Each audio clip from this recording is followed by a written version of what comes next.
साथियों नमस्कार, मैं विनय प्रकाश सिंह। आप देख रहे हैं चौथा प्रहरी। भारत की सांस्कृतिक परंपराओं में से एक अनेक पर्व शामिल है जो केवल धार्मिक दृष्टि से ही नहीं बल्कि सामाजिक और आर्थिक दृष्टि से भी अत्यंत महत्वपूर्ण माने जाते हैं। इन्हीं में से एक है विश्वकर्मा जयंती, जिसे श्रमिकों और शिल्पकारों का पर्व कहा जाता है। यह दिन उन सभी लोगों के लिए विशेष है जो अपने श्रम, कौशल और तकनीकी ज्ञान के माध्यम से समाज और राष्ट्र के निर्माण में योगदान देते हैं। विश्वकर्मा जयंती का इतिहास पौराणिक मान्यताओं के अनुसार भगवान विश्वकर्मा सृष्टि के प्रथम वास्तुकार और देवताओं के शिल्पकार माने जाते हैं। पुराणों में उनका उल्लेख उस दिव्य शिल्पकार के रूप में मिलता है जिन्होंने स्वर्गलोक के महलों का निर्माण किया। भगवान शिव का त्रिशूल, भगवान विष्णु का सुदर्शन चक्र और इंद्र के वज्र जैसे दिव्य शस्त्रों का सृजन किया। इस कारण वे कला, शिल्प और तकनीकी ज्ञान के देवता के रूप में पूजे जाते हैं। ऐतिहासिक दृष्टि से देखा जाए तो यह पर्व हर वर्ष कन्या संक्रांति के अवसर पर मनाया जाता है, जो सामान्यतः सितंबर माह में आता है। भारत के अलावा नेपाल, भूटान और बांग्लादेश में भी यह दिन श्रद्धा और उत्साह के साथ मनाया जाता है। परंपरागत रूप से इसे शिल्पकारों, बुनकरों और कारीगरों के सम्मान का अवसर माना जाता है।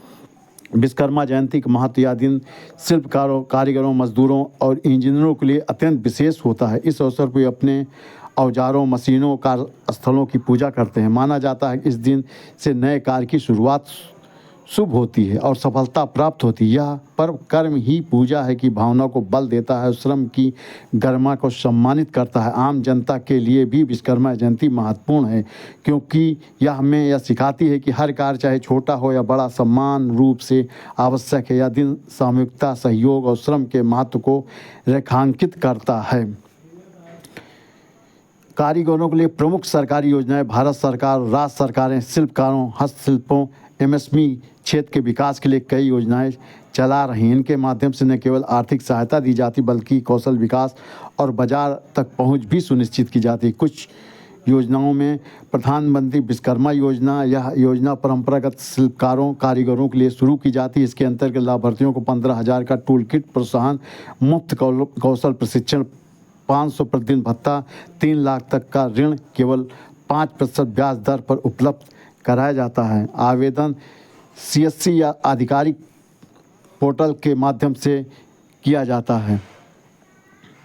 राष्ट्रीय हथकरघा विकास कार्यक्रम, यह योजना हथकरघा बुनकरों के लिए उत्थान के लिए। इसके अंतर्गत उन्हें डिजाइन और कौशल प्रशिक्षण, नई तकनीकी, मार्केट लिंक, वित्तीय सहायता प्रदान करती है। बुनकर इस योजना का लाभ राज्य और केंद्रीय हथकरघा विभाग के माध्यम से उठाते हैं। प्रधानमंत्री मुद्रा योजना, छोटे व्यापारी, कारीगरों, स्वरोजगार से जुड़े लोग इस्तेमाल इस योजना के तहत करते हैं। इसके अंतर्गत बिना गारंटी 50,000 शिशु, 5 लाख किशोर, 10 लाख तरुण तक का ऋण उपलब्ध होता है।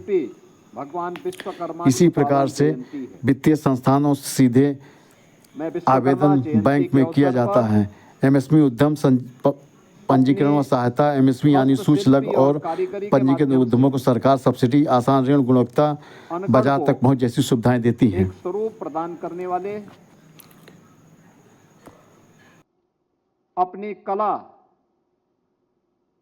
और अपने हुनर का लोहा मनाने वाले आप सभी हस्तशिल्पी, कारीगर बहनों और भाइयों का मैं हृदय से अभिनंदन करते हुए भगवान विश्वकर्मा के श्री चरणों में नमन करते हुए आप सबको इस दिवस की हृदय से बधाई देता हूं।